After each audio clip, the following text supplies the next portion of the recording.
സംസ്ഥാനത്ത് അമീബിക് മസ്തിഷ്ക ജ്വരം ബാധിച്ച ഒരാൾ കൂടി മരിച്ചതോടെ ആരോഗ്യവകുപ്പ് ആശങ്കയിൽ. തൃശൂർ ചാവക്കാട് സ്വദേശി റഹീമാണ് ഇന്നലെ മരിച്ചത്.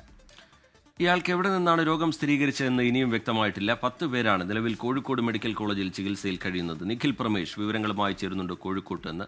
നിഖിൽ, ഈ രോഗം സ്ഥിരീകരിക്കുന്നവരുടെ എണ്ണം കൂടുന്നു, അതിനിടയിൽ മരണങ്ങൾ സംഭവിക്കുന്നു എന്നുള്ളതൊക്കെ ആശങ്ക കൂട്ടുന്നതാണ്. ഇതിൻ്റെയൊക്കെ ഉറവിടം എവിടെയാണ് എന്നത് സംബന്ധിച്ച് അവ്യക്തത ഇപ്പോഴും നിലനിൽക്കുന്നു എന്നതാണ് പ്രധാനപ്പെട്ട ഒരു പ്രശ്നം. എന്താണ് ആരോഗ്യവകുപ്പ് ഒടുവിലായി അറിയിക്കുന്നത്? എത്രത്തോളം ജാഗ്രത പുലർത്തേണ്ടതുണ്ട്? പുതിയ വിവരങ്ങൾ എങ്ങനെയാണ് നിഖിൽ പ്രമേഷ്?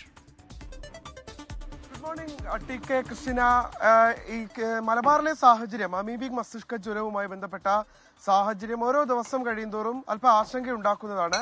ഇന്നലെ ഏറ്റവും ഒടുവിൽ തൃശൂർ ചാവക്കാട് സ്വദേശിയുടെ മരണം ആരോഗ്യവകുപ്പിനെ ഞെട്ടിച്ചിരിക്കുകയാണ്. കാരണം ഇയാള് കഴിഞ്ഞ ദിവസമാണ്, അതായത് ബുധനാഴ്ചയാണ് കോഴിക്കോട് മെഡിക്കൽ കോളേജ് ആശുപത്രിയിൽ ചികിത്സ തേടുന്നത്. അതിനു മുൻപ് ബീച്ച് ആശുപത്രിയിലായിരുന്നു.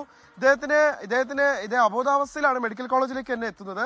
ഇദ്ദേഹത്തിന് ഈ രോഗം ബാധിച്ചിരുന്നു എന്നുള്ള കാര്യം വളരെ വൈകിയാണ് തിരിച്ചറിയാൻ കഴിഞ്ഞത്. ഒരു പരിശോധന നടത്തിയപ്പോൾ, അതായത് ഈ രോഗസാധ്യതയുള്ള പശ്ചാത്തലത്തിൽ ഒരു പരിശോധന നടത്തിയപ്പോൾ അദ്ദേഹത്തിന് അമീബിക് മസ്തിഷ്ക ജ്വരം പോസിറ്റീവായിരുന്നു. ഇതേ തുടർന്നാണ് വളരെ പെട്ടെന്ന്, ഇതോ അബോധാവസ്ഥയിലായിരുന്നു, വളരെ വേഗത്തിൽ മരണം സംഭവിക്കുകയായിരുന്നു. ഇപ്പോൾ കോഴിക്കോട് മെഡിക്കൽ കോളേജ് ആശുപത്രിയിൽ ഈ രോഗം ബാധിച്ച് 10 പേരാണ് ചികിത്സയിലുള്ളത്. കഴിഞ്ഞ 2 മാസത്തിനിടെ 7 പേരുടെ മരണവും സ്ഥിരീകരിക്കുന്ന സാഹചര്യം ഉണ്ടായി. ഇപ്പോൾ ഒടുവിൽ മരിച്ച ആൾക്ക് എവിടെ നിന്നാണ് ഈ രോഗം പടർന്നത് തുടങ്ങിയ കാര്യങ്ങളൊന്നും, അദ്ദേഹത്തിന്റെ ഉറവിടമൊന്നും ഇതുവരെ കണ്ടെത്താൻ കഴിഞ്ഞിട്ടില്ല. ഒറ്റയ്ക്ക് താമസിക്കുന്ന ഒരാളാണ് മരിച്ച റഹീം എന്നുള്ളതാണ്. 59കാരനായിട്ടുള്ള റഹീം എന്നുള്ളതാണ് മെഡിക്കൽ കോളേജ് അധികൃതർ വിശദീകരിക്കുന്നത്.